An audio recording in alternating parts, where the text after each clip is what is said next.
think the Tigers are going to be a little more active on the trade market than they were the last 3 years combined in the offseason. Yeah. They've been very quiet. I mean, of course, the Tucker Barnhart trade comes to mind. You know, a couple things really, but I think the next prospect they come up that could make an impact and we could see some significant time, it's going to be either an outfielder or a pitcher that's going to come up. I really believe that. Who are they going to trade for that guy? You know who they're going to trade for that guy? They could trade Candelario. They could trade. Here's the thing: they could trade Candelario. They could trade even. So they signed Jonathan Scope. Okay, they could trade him, flip him for somebody. If they maybe had some people in mind already. The thing is that I'm not expecting a top tier prospect for returns on these, but maybe it's a guy they identified. Like I think about. I gotcha. Yeah, you know, so there's maybe somebody in another system like we really want this guy.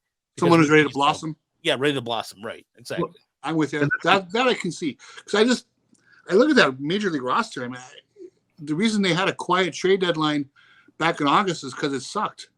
Yeah, you know, when you look at the roster now, and you know, who was a guy outside of Riley Green and maybe Torkelson yet, if he has that kind of cachet, if he hasn't hurt himself, who could bring back a top 100 prospect? I don't know if anybody can. Scooble's hurt. I don't think he does it. Right. But I don't know. Yeah, no, this is something Rogelio and I talked about just in one of our regular chats when he was writing about Gunther. Is something I think that Scott Harris likes to do, and something I think he's probably pretty good at. Is he goes after these guys who are kind of post prospects, and part of that has to do with their age, right? They're the 25 to 28-year-olds who are stuck in the upper minors and other organizations, and maybe they're not viewed as legitimate prospects anymore, or maybe they never were. But he's able to look at something, or his analysts look at something and say, "Hey, we think we can make this guy useful." And isn't that kind of how Lamont Wade ended up in San Francisco? Yeah. Well, they traded for Lamont Wade. They, I think Mike Yastrzemski, I think they traded for him. That was probably before he was there, or they signed him. Darren Ruff, we talked about. There's just like a handful of guys that they just kind of find something that they can maximize and make useful. And I think there's going to be a lot of, who's that guy? Who's that dude? Like, Mike Papierski and Sean Gunther, and who's the other? They've already claimed one other guy, right?